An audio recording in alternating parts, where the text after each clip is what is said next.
Welcome back, Star Wars fans and movie fans alike. I thought this was the right time for another Star Wars video since we're right around the Christmas holiday when a new Star Wars movie usually comes out. But this time around we're doing a Star Wars Versus, and a very anticipated matchup indeed. One I've always wanted to do. Star Wars operated under George Lucas versus Star Wars operated under the Disney name. Today, I'll be breaking down both versions of Star Wars into 5 categories: characters, special effects, action, story, and big moments. This should be a ton of fun comparing and contrasting the two, uncovering the positives and negatives of both. I've seen the Star Wars films way too many times for my own good and absolutely love the TV shows. Plus, I know you guys have a lot of opinions about the Star Wars universe from both George Lucas and Disney, especially when it comes to the movies. Welp, I hate wasting time, so let's get right into it. This is George Lucas Star Wars versus Disney Star Wars. Our first category is characters.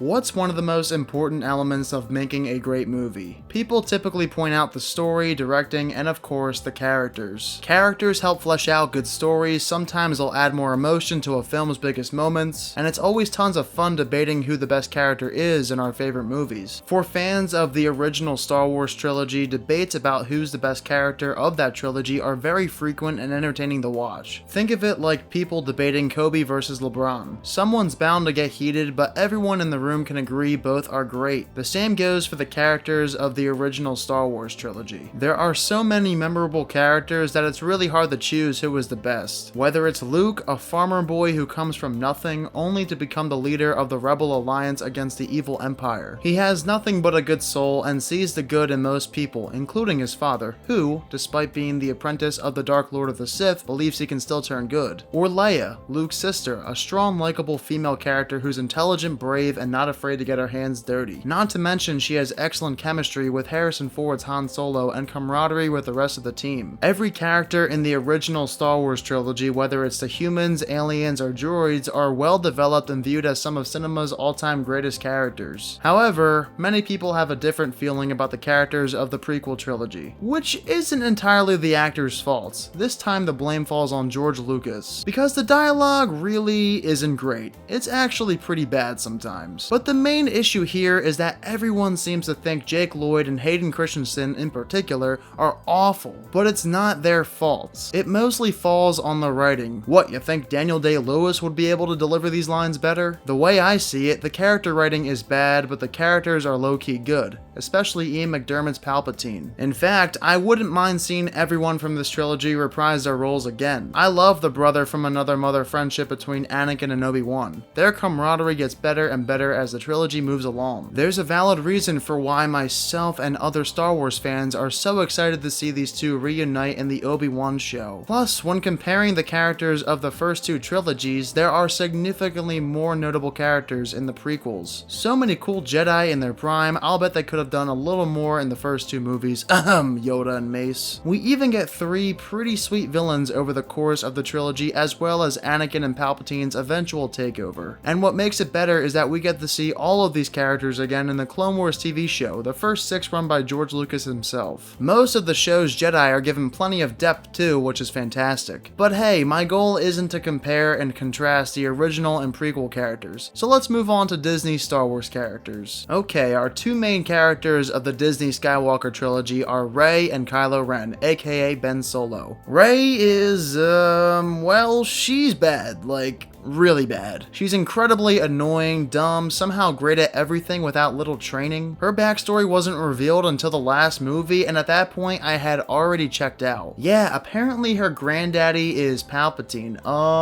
Yeah, that's really stupid. Her character development is 0 to none. They just wanted her to be the female Luke. She's basically a Luke clone. I feel bad for Daisy Ridley because she gives it her all, however, that's not enough for me. I think her character is poorly written. Kylo Ren, on the other hand, is good. good, at least in 2 3/4 of this trilogy. He has an interesting backstory, a cool helmet and lightsaber, and has no problem taking command of the First Order just like that. Unfortunately, his character is ruined at the end of The Rise of Skywalker though. Please don't get me started on that. Then there's Finn. I don't mind him per se, I love John Boyega as an actor, but I don't see the real point of his character. There's really no reason for him to be in this trilogy after the first movie. Like, what are his skills? What does he bring to the table? Someone please explain, because I've been asking this question for 3 years and I still don't know the answer. Hey, at least Poe is a great pilot, there's a reason for him to stick around. Not as much Finn. Sadly, I think I know the reason why Rey and Finn are main characters in this trilogy. I hate discussing politics with movies, but it's something I must finally address. Ridley and Boyega were casted because Disney wanted to be more diverse for a Star Wars movie. But the sad thing is, both of them were underutilized, especially Boyega's Finn, and Boyega ripped Disney and Kathleen Kennedy for this. Of course, I'm all for having any person of any race or sex be the main character of a Star Wars movie or TV show, as long as the character is good. But it became really obvious Daisy Ridley and John Boyega were only casted for those very reasons. Such wasted potential. Alright, you get the point. I don't like the characters in this trilogy too much. But luckily, the characters in Rogue One are better. A little bland, but at least cool. I don't hate anyone. I love Ben Mendelsohn. For the most part, I love all of the actors in this movie, and I'm interested to learn more about them. I can't wait to learn more about Cassian in the TV show Andor. The characters in Solo are again solid, if not better. Really can't complain much about the characters in these anthology films. And how could I possibly forget about the characters of The Mandalorian and Star Wars Rebels? I've become fully attached to everyone in The Mandalorian. The character development is sensational, and there isn't a single bad character. I love this show and its wide variety of characters. Very well done. Thank you, Favreau and Filoni. As for Rebels, I just started watching it, but I'm loving the characters in that show too. The best way I can describe them as a unit is colorful. Another job well done. I'm excited to watch more of it. Looking at the characters created between Lucas and Disney though, I can't get over how bad some of the characters are in the newest trilogy. And it's way too difficult not to award the side with the original characters this category. So George Lucas takes round 1.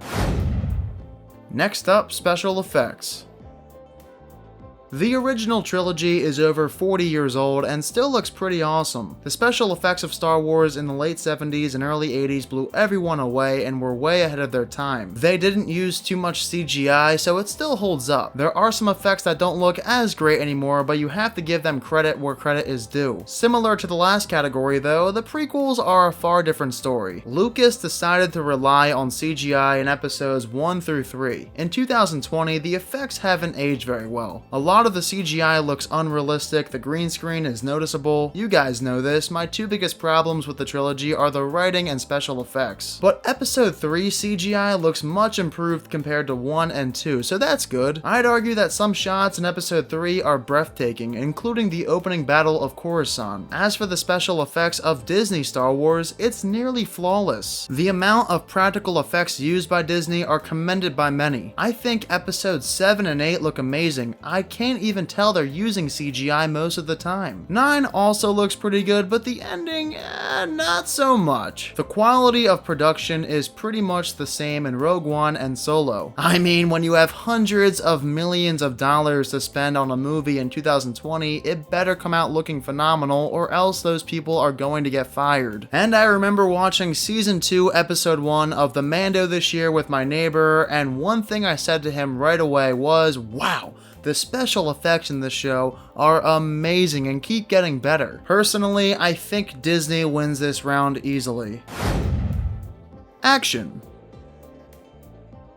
This might be the category I'm most excited to discuss. That's because when the action in Star Wars is good, it's really freaking good. Let me just get this one out of the way. The action in the original trilogy is just okay. As much as I love both the Death Star sequences in A New Hope, the Battle of Hoth and Luke vs. Vader and The Empire Strikes Back, and the Sarlacc pit scene and finale of Return of the Jedi, it just does not compare to the action of the prequels. I'm not saying it's bad. They did what they could back then and mostly succeeded. succeed. But yeah, if you watch Obi-Wan vs. Anakin and then watch Obi-Wan vs. Vader in A New Hope for the first time, you'll notice a big difference. Look, I still love most of the action sequences we get in the originals, even if they aren't as exciting as, I don't know, say Duel of the Fates in Episode 1. Speaking of Episode 1, the pod race is also a lot of fun. In Episode 2, I'm in love with the Coruscant Night Chase, Jango Fett vs. Obi-Wan, and the Coliseum finale. But boy oh boy, the action in Episode 3 is fine as wine. The lightsaber duels across this trilogy are beautifully choreographed. They are the idealistic saber duels everyone wants to see. As a whole, we get an abundance of action in the prequels. That's a big part of the reason why I still really enjoy watching those three films. The action is extremely entertaining in all three, no question about it. And I can't overlook the action in the first 6 seasons of the Clone Wars either. The action in seasons 4 and 5 may be the best action in Star Wars history. Everything action-wise that happens on Mandalore is cinematic gold. In comparison to the originals and prequels, the action of the Disney Star Wars trilogy is kind of underwhelming. There really isn't much action in The Force Awakens. We get a few small action moments, a decent battle over Starkiller Base and Finn vs. Ren for 1 minute, as well as Rey vs. Ren for a little longer. I definitely prefer the short Finn vs. Ren fight over the Rey lightsaber duel because she's literally just running from Ren the entire time. It's pretty lame. In Episode 8, everyone talks about the throne room scene. On paper, it looks good, but if you slow the scene down, you begin to notice that it's poorly choreographed. It's ruined for me now that I know all of the mistakes. And Episode 9's action is anything but memorable. Pathetic is the best word to describe it. On the bright side for Disney, the ending of Rogue One is action-packed, and Solo has some entertaining action scenes, so there's that. Season 7 of the Clone Wars, specifically the final 4 episodes, has some excellent action, including the amazing lightsaber duel between Ahsoka and Maul. And The Mandalorian, holy cow, Season 2 of the show was the most action-packed for any season of a TV series season I've ever seen. The Mandalorian has completely knocked it out of the park in the action category so far, but I'm not letting Disney off the hook. I was hoping to see an action-packed new Star Wars trilogy, but all I got was an underwhelming feeling when leaving the theater each time. And even if the action looks better in these movies, I still prefer the action of episodes 1 through 6 over the sequels any day of the week. Round 4 is story. Ah yes, who does not love a great story? There's a reason why so many Star Wars fans exist. A lot of it has to do with George Lucas's layout of the original trilogy. He created arguably the most iconic movie trilogy of all time, and embedded in this trilogy is a truly unforgettable story. Notably known as a sci-fi opera, Star Wars explores the tragic story of Luke Skywalker, whose father Anakin turned to the dark side and now rules the Galactic Empire alongside his master Darth Sidious. But let's rewind it a bit. In A New Hope, we didn't have any of this information on our hands. The story of A New Hope is quite simple. Farmer boy Luke Skywalker joins Jedi Knight Obi-Wan Kenobi and friends on a mission to save Princess Leia, who's held captive by the mysterious Darth Vader, and to destroy the Empire's deadly weapon called the Death Star. Once we get to The Empire Strikes Back, a lot more character development, backstory, and emotional weight is added. Then by Return of the Jedi, we're back to a simple story again. Think of it like a roller coaster. The beginning gets you excited for what's to come, the middle is exhilarating, and by the end you are completely satisfied. It couldn't have been done any better. Everything involving Luke and Vader in particular is a masterpiece. The rest are added bonuses. It's my favorite movie trilogy of all time. The prequels focus on some of the same characters but tell a different part of the story. A story that takes place 32 to 19 years before A New Hope. The prequels, like the original trilogy, again focus on the Skywalkers, but this time around they focus on young Darth Vader when he was still Anakin Skywalker, the Jedi in training. I've touched on this many times already, so I'm going to glance over this quickly. The story of The Phantom Menace feels like the right story, but the execution is not great. It's not that exciting of a movie. The story is fine, but I always find myself skipping around to my favorite scenes. It's the story that feels right, but the execution of that story that doesn't. Still though, a solid story. I can say the same thing about Attack of the Clones. It's the right story, it's needed to progress Anakin Skywalker's timeline, but the love scenes are uninteresting and I can only watch them because they're kind of funny. And Natalie Gorgeous Portman department. I actually find Obi-Wan's story in Attack of the Clones far more worthy of investment, and Anakin's story begins to pick up when he searches for his kidnapped mother. By the end, when Obi-Wan and Anakin's stories tie together, I'm all in. It's really only the romance scenes that bore me. Finally, Revenge of the Sith. This is without a question the best story of the trilogy and is in the running for best story of the franchise. In my opinion, it is the best overall story. It's the darkest, most tragic, heartbreaking Star Wars story ever told, and that we'll probably ever get. I love Revenge's story, and that's all there is to it. Now back to Disney's Star Wars sequel trilogy. How does this story compare to the originals and prequels? Well, everyone seemed to love the Force Awakens story the day it hit theaters, and when I say everyone, I mean most people besides me. I thought it was a cheap ripoff of A New Hope, and thankfully there are some who agree. Entertaining? Yeah. A carbon copy of A New Hope? Yeah. It's annoying. We don't need another Death Star, for Christ's sake. As for The Last Jedi and The Rise of Plopwalker, they share a lot of similarities to the original trilogy too. Kylo Ren's arc is the same as Vader's, Rey's is closely similar to Luke's, and Palpatine is the main villain in the third one. Did I mention that already? I'll admit, there were some good ideas in this trilogy, but all of that came crashing down when it became obvious they were using the originals as a roadmap rather than forming their own creative story. Now, of course, I love the story of The Mandalorian. I do need to see where it goes first though. Solo and Rogue One stories are passable. Nothing to write home about, they're fun enough for the small movies they are, and two of the stories explored in the final season of the Clone Wars are fantastic, those being the Bad Batch and Order 66 plotlines. Once again, Disney Star Wars hasn't been all that bad in any category, but it's that sequel trilogy holding it back once more, and the stories of episodes 3 through 6 are too strong for me not to award Lucas as the winner of another round. So at this point, George Lucas has defeated Disney through 4 rounds, but I still have 1 remaining. Let's see if Disney can make this versus a little more even. The final round is big moments.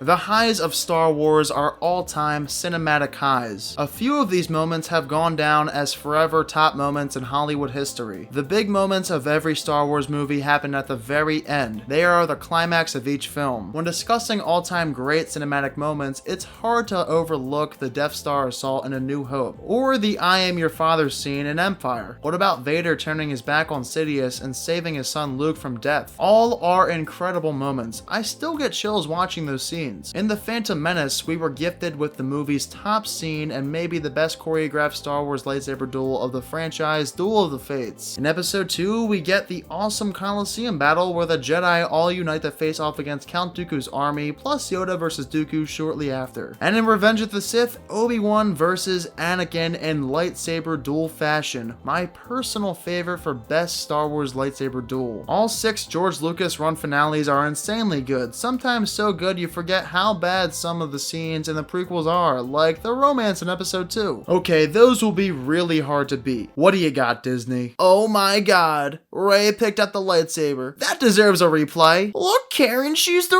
real Jedi. This is the biggest moment of The Force Awakens, and I absolutely hate it. All I asked for when the sequel trilogy was announced was to see a story following skilled Jedi with plenty of great action and lightsaber duels. But the moment Rey grabbed the lightsaber using the Force, all I could think about was how we weren't getting a story even relatively close to what I wanted. I knew boring training sequences were on the way in the sequel, not what I asked for nor what I wanted. Plus, it's really cringy. It's like they want you to applaud because it's a female who's revealed as the trilogy's main Jedi. Oh my god, as if this is the first time a girl is revealed as one of the main characters in a Star Wars movie. So I hate that big moment, but I feel a bit differently about The Last Jedi's big moment. There are actually 2 I like. I love Snoke's death, not as much the fight after it, but the death itself was shocking. And the final standoff between Luke and Ren is the most epic moment of this trilogy. Would have loved to see these 2 clash with their lightsabers, but I guess I'll take it. The Rise of Skywalker. No. Everyone loves the finale of Rogue One, and I think it's pretty well done too. The movie certainly ends in epic fashion. Solo has a nice surprise in its finale, and The Mandalorian has plenty of extraordinary moments to offer. You're going to kill me though, but I just can't award Disney this category. I can't. The first 6 movies don't have a single forgettable big ending moment. However, I can name 2 that I hate with a passion in the sequel trilogy. So yeah, Lucas wins this versus 4-1.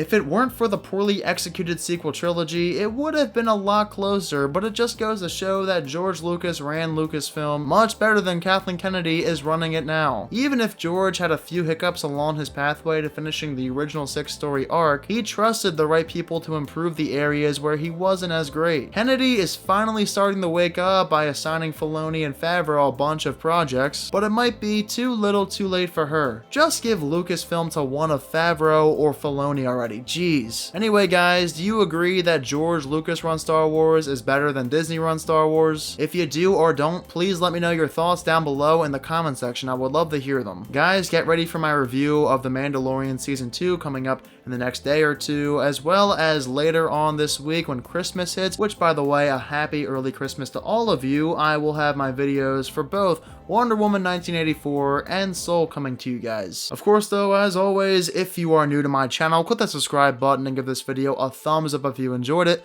Thank you all so much for watching this video guys, and I hope you all have a great Christmas holiday.